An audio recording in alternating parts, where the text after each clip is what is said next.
Hello, everyone, and welcome to the Beyond the Hire podcast, where we dive into recruiting for the go-to-market space, what it takes to build winning teams, and how industry leaders got to where they are today. We are joined by Sophie Giacoman. Did I say that correctly, Sophie? Yes, you did. Amazing. All right. Thank you. Thank you. Appreciate that. So Sophie has been in the recruitment space for over a decade. She got her start at an educational nonprofit and from there worked as a recruiter at LinkedIn. We all love LinkedIn. Since then, she's been mainly in the HR tech space at scaling startups. Currently, she leads the North America and the EMEA recruitment team for Culture Amp. Welcome, Sophie, and thank you so much for being here. Thanks for having me. Of course. Well, we're going to dive right in because obviously everyone loves LinkedIn. I connected with you on LinkedIn and you have not accepted my request. Oh, I'm sorry. I'm really negligent. I have like 500 that I just never, they don't let you select all. You have to go through each one individually. Well, when you see my name, please accept me. Okay. I literally said, Aisha was like, she doesn't accept me on LinkedIn request. Sorry. It's all right. I won't take it personal. Me and the other 500 people who want to connect with you, we won't take it personal. But after this, I will go look, yes. You'll find my name. But anyway, let's talk about LinkedIn because I read that you were part of this really cool program called Recruiting Amplified or RAMP. And obviously, besides that, we all love LinkedIn and I just want to know everything about working there. I would love to hear a little bit about this program specifically. Yeah. So, first of all, working at LinkedIn was awesome. I was there during the Disneyland days of working in tech when it was just we weren't working that hard and it was really fun. So I don't know if it's like that anymore, but it was really fun when I worked there.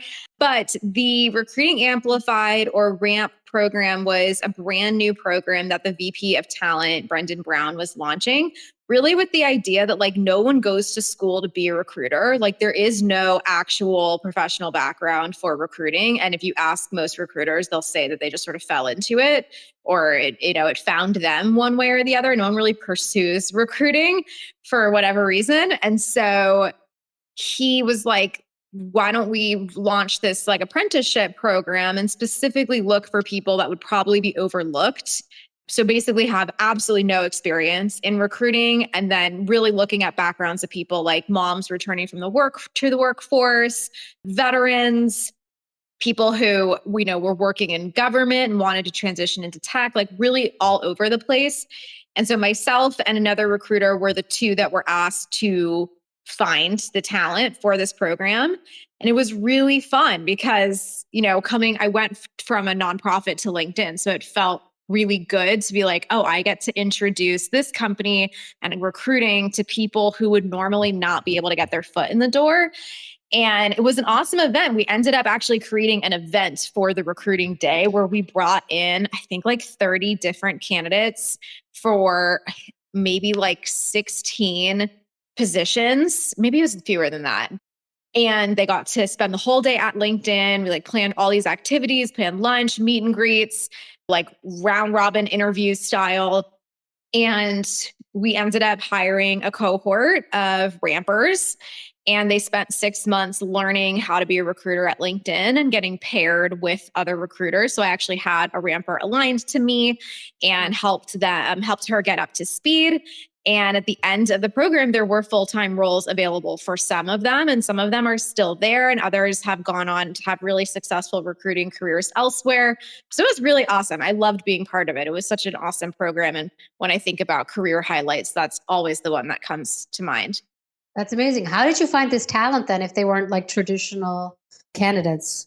Well, we opened the job on our website. And so it was one of those things where for the first time ever, you have the job on your website and you're actually not looking for qualified talent. Anyone that applied for this program that had recruiting experience was automatically rejected. So that was actually pretty interesting. It was really about people that have transferable skills that we see or a lot of the soft skills. And then there was some sourcing involved in partnership with our LinkedIn had a really big veterans program as part of their diversity and inclusion team. So there were a lot of connections that we had of people that have come to different LinkedIn events and learning how to write resumes and do mock interviews. So we used those resources, looked at applications, and then did a little bit of sourcing. But I mean, we got hit with like hundreds of applications right away. So it was just a situation of looking at them and being like, well, you're not who I would typically interview, so I'll interview you.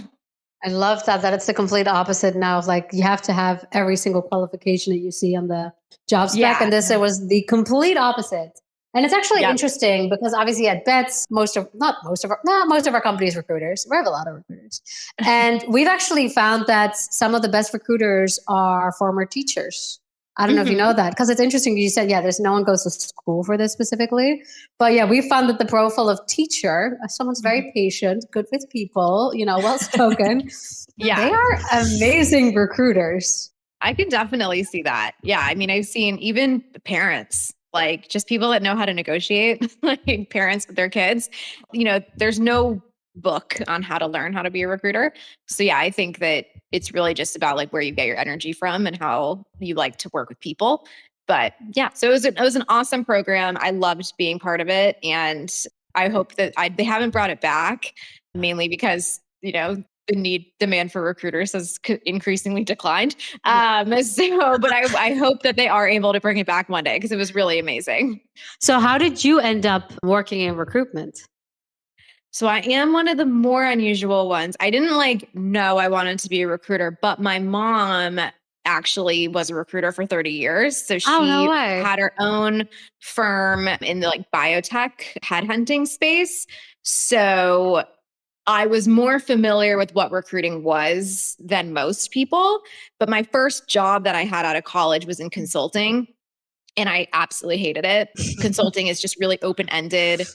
You never really know if you're successful because you leave your client site and be like, okay, here's this manual we gave you, go use it, bye. So I really didn't like it. But one of the projects that I got assigned to was to help open, I was working in Detroit. It was to open an office of grants management for the city of Detroit. And I had to review resumes of people for receptionist jobs for this new department. And I was like, this is the only thing I've done all year that is remotely interesting to me. And so then I started actually asking my mom questions. And she was like, I think you'd be great at recruiting. I've told you that your whole life. So classic. Yeah, I was in denial.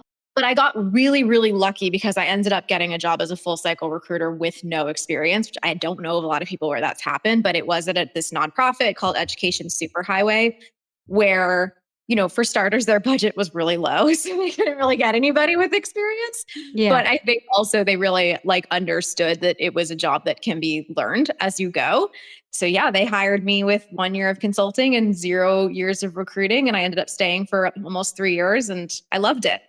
That's amazing. So how did you make the move to LinkedIn? Because I'm sure we have a lot of candidates listening, right, who want to get their big break in tech or maybe join one of those really cool sounding companies. And I do want to know about those, the Disneyland days in LinkedIn. But let's first talk about how you ended up with your role at LinkedIn. Yes. So Education Superhighway was really unique. It was a nonprofit that actually intended to put itself out of business. It had one goal, which was to connect every public school to high-speed internet by July of 2020. And so I went into the job knowing that this company was going to close, and recruiting was obviously one of the first functions that died down because we sort of reached a point where we wouldn't need to hire more people. And so, when it was starting to become clear that that was happening, I had actually been a customer of LinkedIn, and I had been working with their nonprofit team a lot on recruitment marketing, getting our LinkedIn recruiter account set up. And I had built really good relationships with our relationship manager. And so I just reached out to her and I was like, hey, as you know, this company is closing and my job is really going to be the first one to go. Do you think that you might be able to refer me for something at LinkedIn? And there was a contract recruiting position at the time. I don't know if it's different now. They only hired recruiters as contract. And then if you were lucky, you get converted to full-time.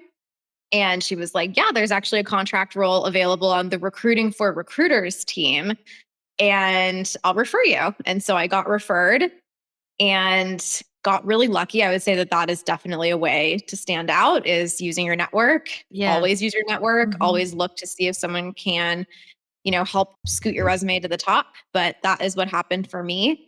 And additionally, when I started interviewing, I was like told a couple of people I was interviewing at LinkedIn. I was super excited. And my cousin's friend's wife was a recruiter at LinkedIn. And she was like, oh, let me connect you to Jess and maybe she can help you prepare for your interview. And if I hadn't gotten that prep call, there's no way I would have gotten the job. So I'm very grateful for Wait, Jess. what was the prep call? I need to know. I had to do a presentation, like a market mapping presentation. And I had never, at a nonprofit, I had never done that before. So I had no idea. I don't even know what I would have done, honestly, thinking back. So she actually spent like an hour being like, here's how LinkedIn likes to do this. And here's what it actually means. And I was like, oh, okay, I totally know what this is. But the way that it was written, I would have been completely stumped just because it was really foreign to me. So she spent a lot of time helping me prepare for that presentation. And I'm super grateful. I thank her all the time. And so, yeah, I ended up getting the contract job and everyone was like, are you sure you want to take a contract? And I was like, it's LinkedIn. Like, how do I say no? Even if it doesn't work out, at least I get to say that I worked here on the recruiting team. Obviously the right call because then you ended up working at LinkedIn. That's amazing. All right. So now let's get back to the Disneyland days. Was it pool tables everywhere, food for free, you know, constantly everywhere, coffee? I'm addicted to coffee. Aisha knows this. Was it just amazing? It was really amazing. I remember I had my parents come for lunch once and they were like, what is this place? This is like so weird. Yeah, I mean, there were like vending machines on like every floor that had just like computer equipment. Like you could just get whatever you needed, headphones, keyboard, mouse, just swipe your card and get whatever, chargers, everything. They had Tappy Hour, which was every Friday. They'd like crack open a keg at 2 p.m. on the terrace and they'd have snacks like poke bowls and gelato and like it was so really jealous. And then they would do like a lot of like speaker events too. They'd bring in people from the community. So like they brought in the chefs from State Bird Provisions, which is a really, really popular restaurant here in San Francisco. And they like catered the event and gave us all signed cookbooks and talked about how they got their business going. It's like completely unrelated to anything I would have ever done. But Chelsea Clinton came for a book signing because I got to meet Chelsea Clinton. Like things like that where you really get these incredible perks. It was awesome. I will say, when you get hired as a contractor, you don't know about all the perks until you get converted. Like I knew it was great. I was still getting the free food, the gym, a lot of the things, but you weren't invited to a lot of those events, like the Chelsea Clinton thing, unless you were a permanent employee. So when I got converted to perm, I was like, oh, there's another layer to all of this that I didn't even know about. And that was pretty awesome. Wait, that's amazing. It was really cool. But I will say, I left LinkedIn. I didn't stay long. I stayed about 1.5 years. I was actually unhappy there. I think the transition from a nonprofit to a big machine was really hard for me. I was also young. I was more idealistic. I was like, I'm going to save the world. And how am I going to do that at LinkedIn? Things have changed. In there. We all had that moment. My first internship was at a nonprofit, so I can relate. You do work that's so special and important. And then you go to a company of 15,000 and you're like, I have no way of knowing how impactful I am here. And that was really, really hard for me. And that's why I've sort of stayed at smaller companies ever since, because I still like feeling like I can see the connection of my work and how that's impacting the business. So the perks weren't enough to keep me once I sort of realized this is a little too big for me. And I don't think I was in the right phase of life to appreciate it fully. Like now, in my 30s, homeowner, starting my family, I'm like, okay, maybe this makes sense now, but it didn't make sense for me back then. So let's talk a little bit about this, right? We have, again, like I said, a lot of candidates listening, and some obviously have the desire of working at a really huge tech company. For example, we have clients at the seed round, but we also have clients that are huge post-IPO. Yeah. Very well-known brands like OpenAI. What would you say to people who are trying to figure out what type of company matches them best? Ooh.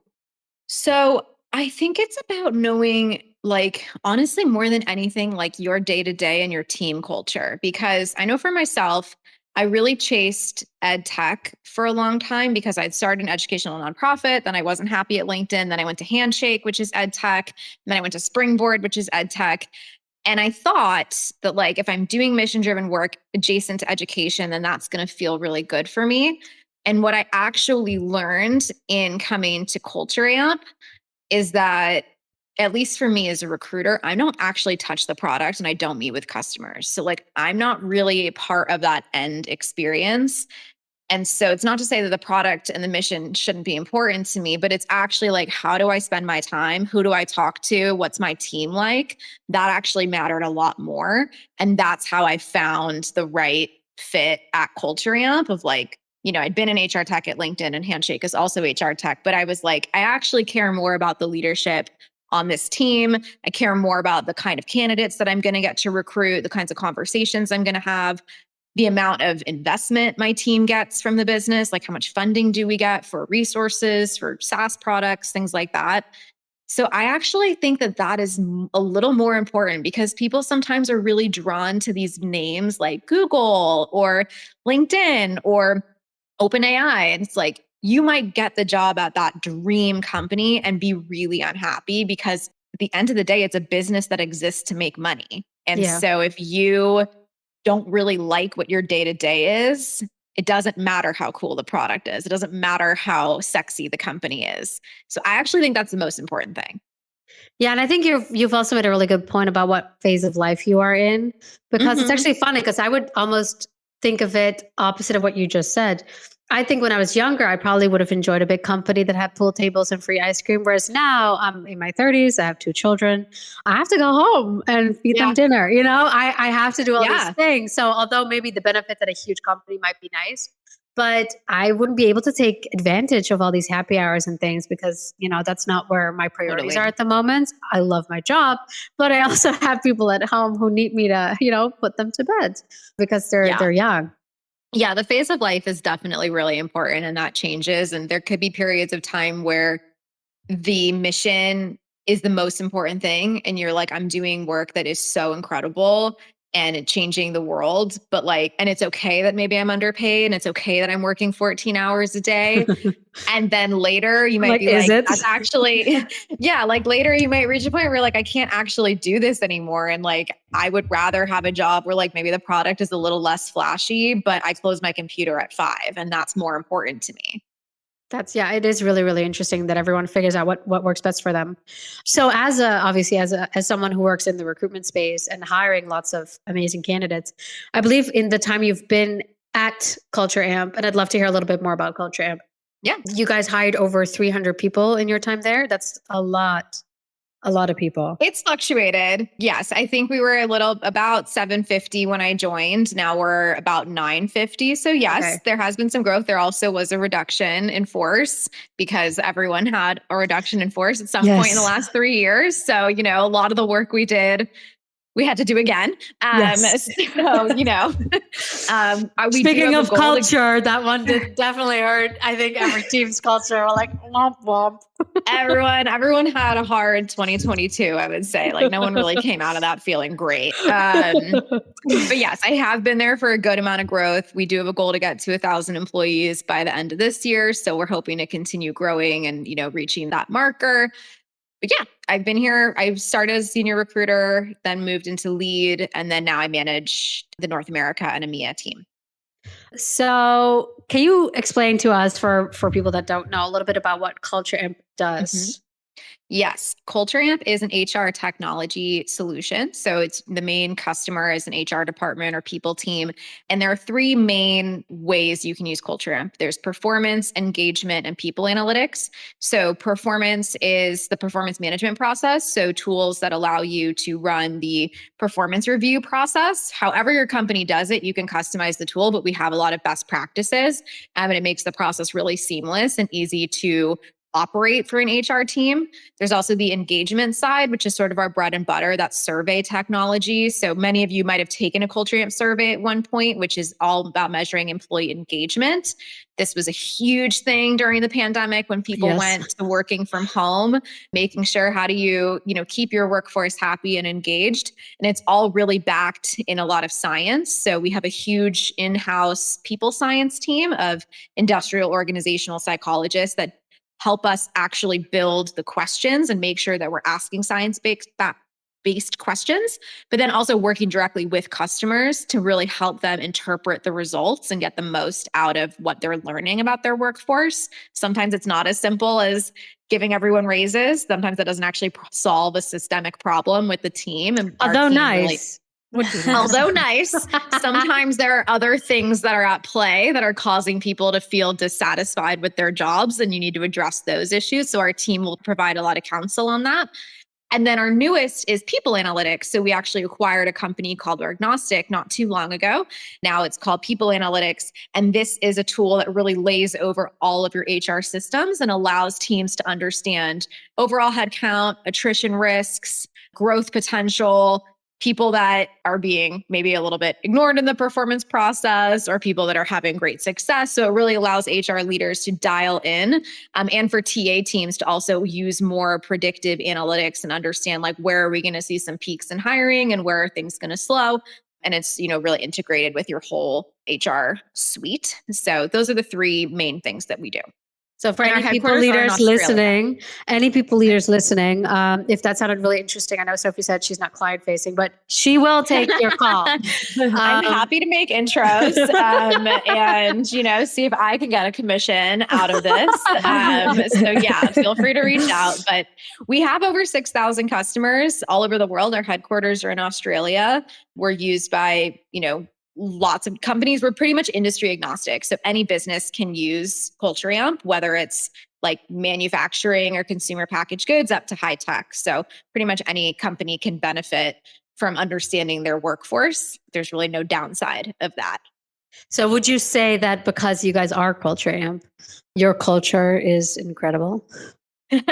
Our culture is really wonderful. We use our tool for everything. And I personally have seen a lot of value in that. For example, when I first joined the company, there were a lot of issues with some of our benefits and our perks. And through, running the survey a couple different times, the people team was finally able to be like, we are really clear on like what is the core issue. And we can now make some really clear cut changes to our benefits plans. And like everyone saw the upside in that.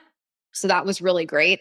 The culture is definitely really, really transparent. We give a lot of visibility to people. It's very Slack heavy culture, which, is not for everyone, but our headquarters are in Australia. So we are always working async. That's just who we are as a business.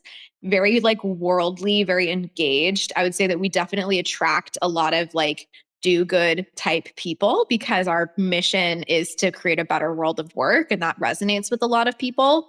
We're one of the few organizations that pays our ERG leaders. So we have a really strong ERG community, and we make sure that people that are spending the time that are creating resources and programs are getting compensated for that time. And we also launched a foundation like maybe 2 years ago. I'm actually on the foundation council.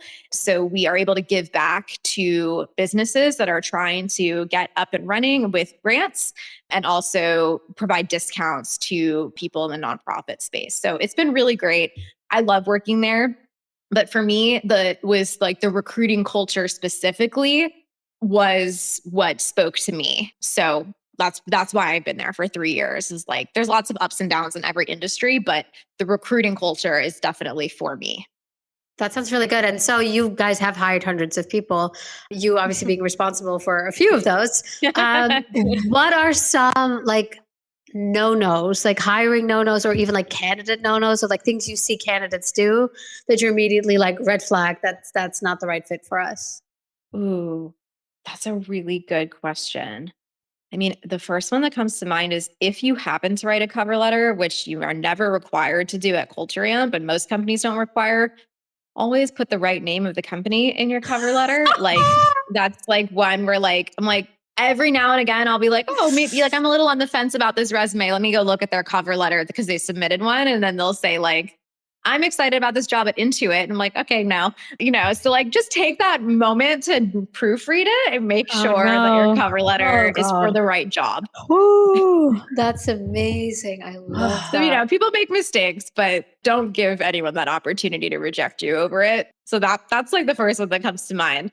Other things that come to mind that are like automatic red flags for us, I would say like there's this really fine line in sales specifically of being competitive and hungry and motivated, but also needing to be like a respectful member of a team and caring about the people around you. Sales is a collaborative effort. And so if you are in an interview and it's all me, me, me, me, me, and you aren't really recognizing or acknowledging what you've learned from others or how you contribute to a team or how you partner with customer success or your SDRs, that can be a pretty big red flag for us of like, you might be able to make a lot of money, but no one's going to want to work with you. So that's a red flag for us too. I like that. Yeah, there's definitely companies where I've worked where there's been that one salesperson who everyone kind of disliked, but they were kick-ass and the company never got rid of them. But it did hurt company culture. Yeah, it does. We've all seen that before. And I would say the culture app is really good at weeding that out for better or worse. Sometimes we do need to like take more of a risk on people that are a little bit more competitive, I would say, and like hungry. It can't all be about like do good. It also has to be about driving revenue. But I would say that like the most important is like you have to still show up and be a good teammate and to care about other people. And we would say no to somebody that has an awesome track record of success, but came out of the interview and be like, no one will want to work with you. Like that won't happen for us. Yeah. And have you ever had a problem with you loving a candidate and the whole hiring team loving the candidate, and then during the reference checks, it kind of felt a little iffy? Yes. Yes. We actually don't require reference checks at Culture Amp. So we only do it for some roles or in some situations. Like, for example, we went through a hiring surge in December where we were like moving extremely fast, trying to get a large number of AEs hired before the end of the year. And so as part of our expedited process, since we were doing fewer interviews, we did do reference checks. Nothing bad came out of those ones, but I have had a reference check actually for a VP level role where the candidate had talked about, owning an org within the marketing umbrella. And then their references were like, no, they didn't own that org at all. And that was actually a really crucial part of the job, was that experience with like ownership of this team. And even if from their perspective, they were heavily involved and they were like, oh yeah, I said own, but like, I meant that like, that was actually really concerning for us. So you do have to be careful because the reference was positive. And the reference was like, no, I love this person. They worked great, but like, no, they didn't own it. There was a director of that team. It was a cross-functional partner. Like they don't mean to be throwing you under the bus, but they totally are, because that's a problem for us. Oh no. I always get nervous too. I have a lot of ex-colleagues who give me as their reference. And I'm always like, I was like, prep me ahead of time. Like, where are we leaning in? You know what I mean? Yeah. Yeah. You have to let your references know that you're, first of all, putting their contact information down. And second of all, like give them a little bit to go with. Cause yeah, I mean, I don't think I've ever had a reference call where like somebody said terrible things about someone. You'd have to be really dumb. Hey, I've never either. Like you have to I'd really question your judgment if you put a reference of someone that hated you. That doesn't make any sense. But like people will say things that are counter to what you said in your interview, and they're not trying to ruin your chances, but they are. No, that makes sense. Yeah, I mean, thinking about it now, all the reference checks I've done for people I've hired, it's never been negative. It's for sure has been like, okay, this person has a peculiarity. But I'm like, we already figured that one out, and that's okay. That doesn't deter them from doing a really good job. So appreciate you for letting me know. Yeah. But we're still going to go with that hire, and that ended up being an amazing hire. But that is really generally, I don't really like doing reference checks, especially for junior or mid-level roles. I just feel like I know for myself, like if someone had done a reference check for my consulting job, like I don't know if anyone would have had anything good to say about me because I wasn't good at that job, but that doesn't mean that I was bad. That doesn't mean I'm a bad employee. Like I just was not in the right job for my skills. It was my first job out of college. So Yeah. we don't do reference checks on junior roles, and occasionally we'll do them for mid-level. Exactly, like director and above. Yeah, we definitely do them. And people back channel for better or worse. I can't really, they do. I try to avoid having my leaders go rogue and do that, but they do. And so you have to make sure that you're being honest because you never know. Everyone knows each other somehow in tech, and they'll find the information if they want to find it. 100%. Like, I'm sure you know this, we have access to so many candidates, and there are people who lie, but we are very well connected. So we will figure this out. Yeah. I was like, we have too many connections across the board for you to tell this many lies. So we'll exactly. figure it out. All right. That's really interesting. So any major green flags in the hiring process that you're always like, if I see this, I know it's going to be a good hire? Yes, definitely like preparing questions and being ready for like a dialogue at the end of the interview. Like sometimes the questions you ask will say more about who you are than anything else that you said in the interview. And there can definitely be times for myself in an interview where I'm like kind of lukewarm. And then we get to the Q&A and I'm like, wow, they really shined. Like they did a lot of research. They clearly want this job. They just engaged me in like interesting, challenging questions that I enjoyed answering. Like that's a great trait, especially if I'm hiring for like go to market. You know, you're thinking about like asking discovery questions and like doing that research ahead of time. Those are great signals. It has to be genuine. You know, it's not like, oh, I was looking at your LinkedIn profile, or, you know, what's the culture like? Yeah, like those questions are just none like of the pretty questions boring. I just asked, right? What's the culture like? Terrible questions. No, those Some people be like, good, you are not hired. But yes, anyway, those questions are really, really important. And then I'm trying to think about like some of the sales processes that we're running or other things that are going really well or like green flags. I would say it's always a green flag when somebody is like going that extra mile of like, you know, you aren't required to make a deck for this part of the interview, but you chose to. And it's like, oh, that was a nice move. Like you didn't have to do it, but you did do it. That's great. Or how do you feel about thank you notes? Do you think thank you notes or emails, I guess, are necessary or positive?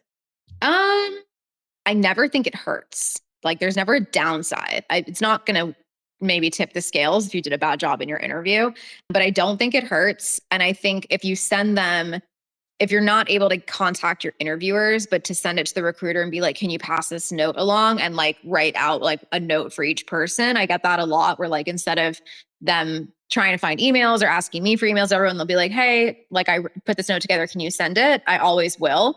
And that definitely, like, there's obviously a bias in thank you notes. Some people are really influenced by them and some people aren't. But if you send a thank you note to someone that is really influenced by it, then that's a great thing. It will almost never be a negative to send a thank you note.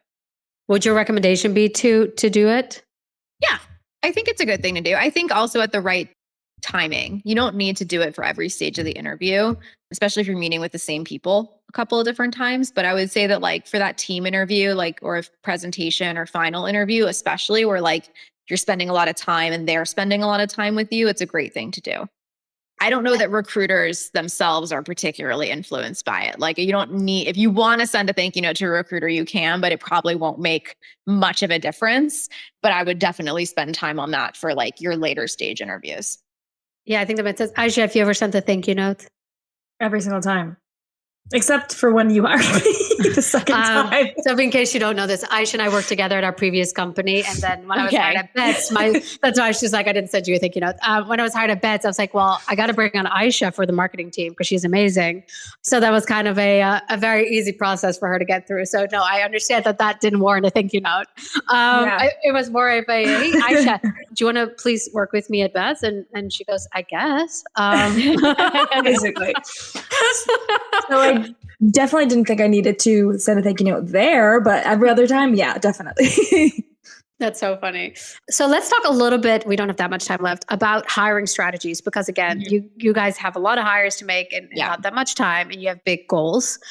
How do you guys make sure you fill all those roles quickly? with the right people? I don't know. Good thoughts, good vibes. No, we put a lot of thought into it. I would say that I would say one of the challenges. Manifestation.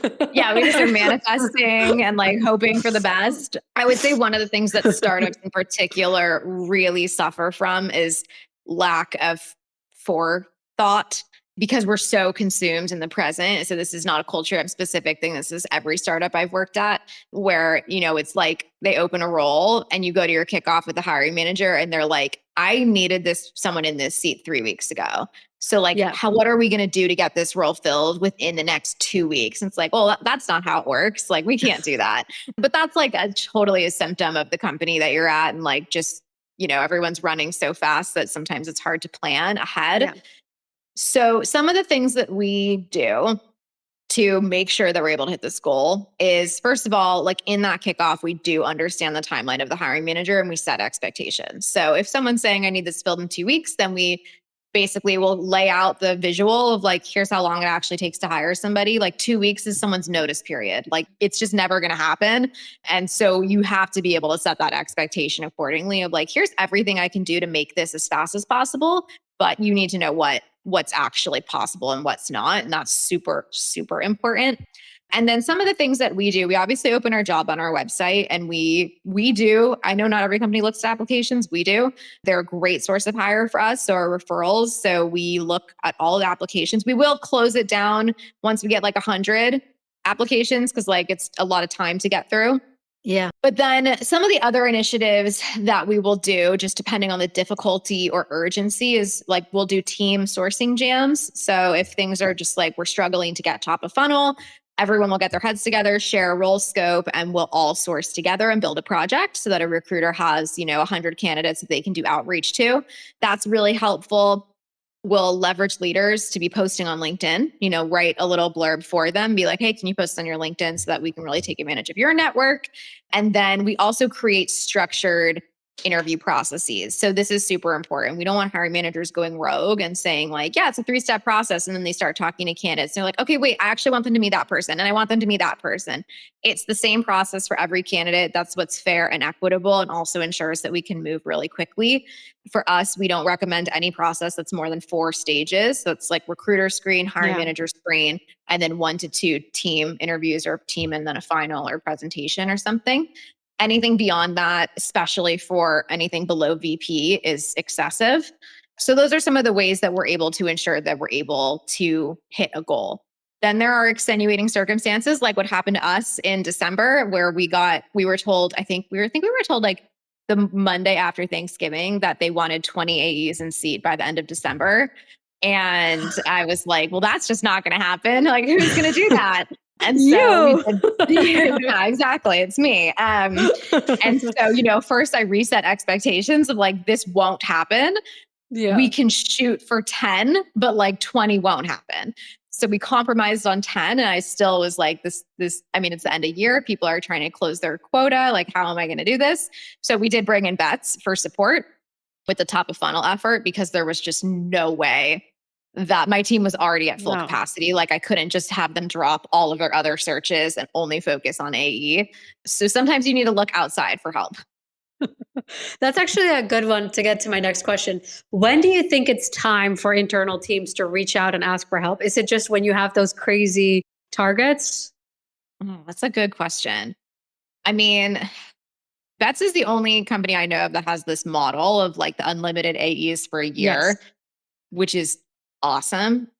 Because for those that don't know, let me quickly explain it. Yeah. So we offer recruitment as a service, which means for one flat fee, you can hire as many candidates within one role type. So specifically now we're talking about AE. So for one rate, you can hire as many AEs as you'd like. I mean, within reason. Otherwise, we need to add more recruiters on your account and that'll cost a little bit more. But in general, it's for one flat fee for a year. You get to hire unlimited. Yeah. So it's been great for us because we brought Bets in when we were truly drowning. We're like, my team was understaffed and everyone had a full workload and the holidays were coming up and it was just not possible. But then also being forward thinking of it of like, I knew I was hiring one more recruiter, but I was like, even if I hire one more recruiter, I'm still always going to be behind these hiring targets because we got hit with like such aggressive growth targets at the end of the year. And so that was really the reason to bring Bets in of like, this allows me to have an extra set of hands for the next year of like, if my team is drowning, I don't need to worry about AE. So like that, and sales is, you know, the hiring leaders on sales but they want results right away. Like they want, they're like, well, what do you mean you don't have candidates in the pipeline ready for me to interview at all times? It's like, because we have other roles that we're working on. Like we can't just always be talking to AEs, but Bets is always talking to AEs. Yes. So I would say that that's really when it was helpful for us. And I think also the model was really like made a lot of sense because usually it's contingent where it's like you make an agreement of like, we'll hire X number of people or even just one person for whatever percent of the base salary. And that's like something that we prefer to do for like an executive search, something that's like really niche, really difficult. But for a mid-level sales role, we wouldn't do something like that. No, that's really, and thank you for pitching that. That was great. Thank you. Yeah. Of course. We did not pay you to say that. Just want to clarify for anyone. No, shout out to Melissa. I've had a great experience. It's been really, really awesome. And like, we would have missed our hiring. I mean, we got thrown a new hiring goal in November of the year. So we would have absolutely missed it if we hadn't brought Bets. We ended up over delivering by 130%. So we had a great end of year and we would not have been able to do it if we hadn't had extra help. That's amazing. And do you know, Melissa literally last week celebrated her 10-year anniversary at Bets. I saw that at LinkedIn or on LinkedIn. Yeah, it's very impressive. It's a long time to stay at any company. It's a long time to be a recruiter. It's such a long time. No, we have very impressive 10 years, but it's just wild to me. Especially, I mean, you know this working in tech, people generally don't stay at a company for very long. No. And I'm sure you guys deal with attrition. Every company does. But yeah, we have some colleagues who been around the block a few times. Although, you know, at the 2-year mark, Bets gives a stipend for travel or vacation, and then you continuously get that. So I'm sure that helps keep people happy. I know that I've heard the perks at Bets are pretty sweet. You definitely don't get that when you're an in-house recruiter. You know, there's no President's Club when you're a recruiter in-house. That's for sure. Oh, the President's Club is quite something. Quite something. Yeah. All the recruiters definitely, you could see at the end of the quarter, everyone goes crazy because they're like, I got to hit it. Which is amazing. Which I'm sure that makes them extra excited when companies like Culture come in and they're like, let's get them, you know, let's get them. I know. Melissa told me her target and she was like, just so you know, like my going to club is sort of riding on this. So like, I'm all yours. And I was like, okay, let's do it. Let's get you to club. I love this. Melissa's amazing. That's so incredible. All right. I know you have a hard stop, so we'll ask one or two more questions. Yeah, go for it. So if someone aspires to have a career like yours, and we started this conversation off by saying, obviously you don't go to school for this, people kind of end up in that role. What would your recommendation be for how they get started as a recruiter? Oh, that's a really good question. I think there's a couple ways to get in. One is starting at an agency. So really a lot of agencies will hire people that don't have a lot of experience, and it's hard. You know, you're doing cold calling, you've got a quota to hit. It can be really intense, but you learn how to source and you learn how to pitch and those core skills. And I think that there's a lot of I've hired a lot of people that had, you know, a start or a stint in agency. And I think that they have the hustle that you gain from working at an agency is really valuable. So that's one way to get started. The other is try going down like the recruitment coordinator path of like getting a role that's sort of adjacent to recruitment. I will say recruitment coordination is a completely different skill set from recruitment. Like I am not good at coordination. I love my coordinator so much. It doesn't play into my strengths at all. But it's a good way to get visibility. And I know when he started, he was really interested in going down the sourcing path and like learning more about TA. And now that he's actually gotten into it, he's more interested in the recruiting operations side. So it's a good way to sort of come in and understand the landscape and figure out like what might be a fit. And most recruiting coordinators will have that opportunity to start doing more of like helping to source and getting your hands on some things to learn those skills. So those are like the two ways that I think are the easiest access points into recruiting. But yeah, and then I think also just like if you're making a career pivot, just know that like you might need to take a step back to take a step forward. That's really good advice. And I think also what you said in the beginning, and I wrote it down. I always hear this, your network is your net worth. Like using the people in your network like you did specifically. I think it's always a really, really nice one. Yeah. And then my last question, if someone like, let's say an AE or even a VP of sales, right, wants to get hired and they just don't know how to get the attention of the recruiter, what would your advice to them be? My advice would be don't try to get the attention of a recruiter because everyone's trying to get the attention of a recruiter. I mean, I get so that's why you have 500 LinkedIn requests. Yeah, exactly. Like I have and I don't even do recruiting anymore. I manage the team, and the number of messages I get a week being like, I've applied for this role and I'm really interested. I'm like, I didn't even know that role was open. You know, so I would actually say I wouldn't try to get the attention of a recruiter. I would try to get the attention of someone on the team that you're trying to join. That's really good advice. Yeah. Like look for someone who has the title of the job that you're interested in. Look for the hiring manager if you can find them, and try to butter people up. Like people love talking about themselves. If you send a message and you're like, hey, I stumbled on your LinkedIn profile. Your career journey is really interesting to me. I would love to learn a little bit more about how you ended up in the role that you're in, just so I can learn. And then once you get on the phone, which like I said, people love talking about themselves. So a lot of the time they'll be like, yeah, all right, I can spare 10 minutes to tell you how amazing I am. And then you get on the phone and that's your opportunity to be like, hey, by the way, I saw this role at this company. I actually think I could be a fit for it. Like, do you think that I should apply? Or like, would you be open to referring me? And most companies have a referral bonus. Coldtramp doesn't, but most companies do. No. And so if you're able to get someone on the phone and like butter them up a bit and like stroke their ego, show that you did your research, you came prepared, a lot of the times they'll refer you even if they can't speak to your skills. So I would say that that is the best way to leverage your network, or just doing cold outreach. But if you're trying to get the attention of a recruiter, I wouldn't focus on that. Thank you. That's actually really, really good advice. That's really good advice. So don't get the attention of the recruiter. Go to whoever has the job you want and talk to them about themselves. Yeah, especially if it's like an IC level, like people they don't get messages. They're so excited if like an AE gets a message from me. Like I will hear from people all the time. Like an AE will say like, hey, I talked to this person on the phone and they seemed really awesome and they're interested in culture. And be like, I'm so glad you had a great conversation with someone. Like that's amazing. But you know, like they're really excited about it and they'll refer you. And that stands out. That sends you to the top of the page and like shows that you were referred by somebody. And that is impactful. And so it's really helpful. And again, like go with the people that are not getting slammed with messages every single day. Such clever advice. Also just really good advice for AEs in general when they're trying to outbound. I think that's really good advice. Yeah. They get very excited. Oh my God, that's amazing. Thank you, Sophie. I know, again, we're kind of at time. So thank you so much for joining us and sitting down and having a chat with us. This was amazing. Also, I can't wait for you to accept my LinkedIn request to be one of that 500 that makes it. She's going to go off and immediately before the meeting starts, accept me. This was absolutely amazing. We'll tag you. Although, again, if you try to add her, she probably won't reply to you. But we will tag you. I'll try to be better. Just tell her, we listened to the podcast. Please accept me. Yeah, send a personal note. Yes, much better. Thank you so much, Sophie. And this has been amazing. You're welcome. Thanks for having me. It was fun. Thank you. Bye. Bye.